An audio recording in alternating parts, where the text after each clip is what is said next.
So one day, this woman steps outside, and there's a package on her front porch. And she looks at it, and oh, it was sent by someone in her family. Cool. And she goes to pick it up, and kaboom! The package explodes in her face. Now the woman, her name's Sandra. And Sandra works at this restaurant, she's a server, and it's a good job, it keeps her bills paid. But one day, that all changes when this guy comes in and he sits in her section. His name's Steven. So Sandra takes Steven's order, and she's polite, and she brings him his food, and just normal stuff. But the next day, Steven comes back, and he sits in her section again. And the day after that, he comes back again, and then again, and again, and again. And every day from then on. And each time he comes in, he sits in Sandra's section. And she doesn't give him any special attention, she just takes his order like anyone else. But each time he comes in, afterwards, he goes home and he fantasizes about Sandra, about asking her out. While Sandra goes home, and she doesn't think about Steven at all. Sure, she's a little weirded out by him coming in every day, sometimes twice a day, but he seems mostly harmless.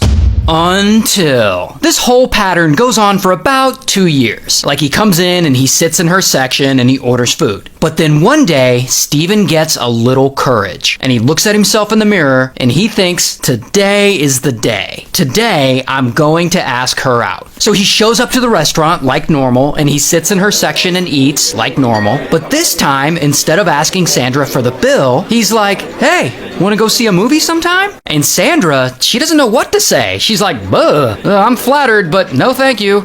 And from that moment on, it's all awkward. And poor Steven, his feelings are all hurt, so he leaves. And Sandra thinks, well, all right, maybe he'll finally stop coming in. But that's not what happens. The next day, he shows up again, and he sits in her section like normal, and he starts creeping, just staring at her the whole time while she works, for hours. And it's really uncomfortable for her. And then the day after that, he comes in again, and then again, and again, and again. And each time, he just sits there and watches her while she works. And of course, this really starts to creep her out. So one day, she's decided she's had enough. So she tells her manager, and then her manager goes up to Steven and he's like, all right, buddy, you gotta sit in a different section. She can't serve you anymore. You're creeping her out. So Steven does. He sits in another section. But even in that new section, he just sits there and stares at Sandra the whole time, from way across the room. And he takes any opportunity he can to interact with her while she tries her best to avoid him. Now at this point, deep down, Steven is pissed off. Like, how dare she reject a nice guy like him and make him move sections? So then outside of work, he starts following her. Or at least, Sandra's paranoid now and she thinks he's following her. She isn't totally sure. She doesn't have proof. But then one day, she wakes up and she goes out to her car and she finds that someone has slashed her tires. And she immediately knows it was Steven. And she reports it to police, but unfortunately, she has no evidence it was him. A few days later, she's at home, lying on the couch, and she hears something outside. And she looks out the window, and sure enough, she sees someone in all black in a black hoodie slashing her tires. And she can't see the guy's face, but she knows it's Steven. She can tell by the way he walks. So in response to this, she sets up a surveillance camera outside her house. A few days after that, she's driving to work, and suddenly her car starts sputtering. So she goes home, and she checks the surveillance footage, and she sees the same guy from before in all black, but this time he's messing with her gas tank. The next night, around 2 a.m., she's at home, and she happens to look out her window, and she catches the same man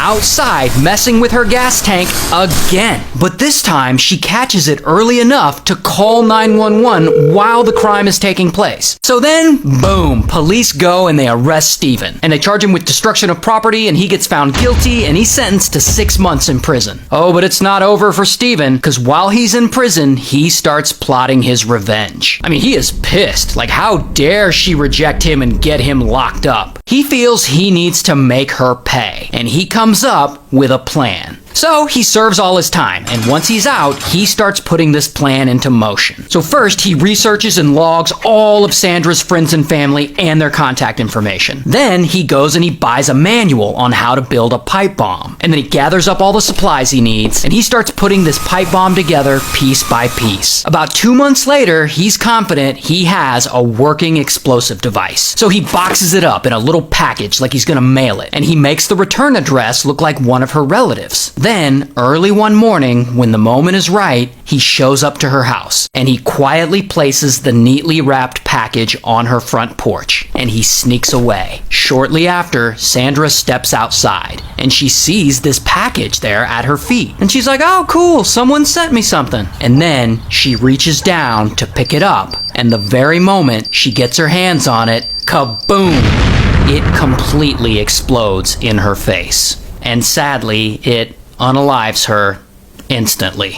Now, because police already know that Steven had stalked Sandra in the past, he is immediately suspect number one. So then they get a warrant and they search his house, and in his trash, they find the manual on how to build a pipe bomb. And they find his very detailed notes about Sandra's friends and family. So then, bam, they arrest him again. Here's his mugshot. And here's another photo of him in court, just so you can see how creepy he is. Buh. So anyway, he goes to trial again, and he's found guilty of first-degree murder, and he's sentenced to life in prison without parole. Good for him. I bet you like that video. Like, comment, share, and follow us for more videos. Thank you.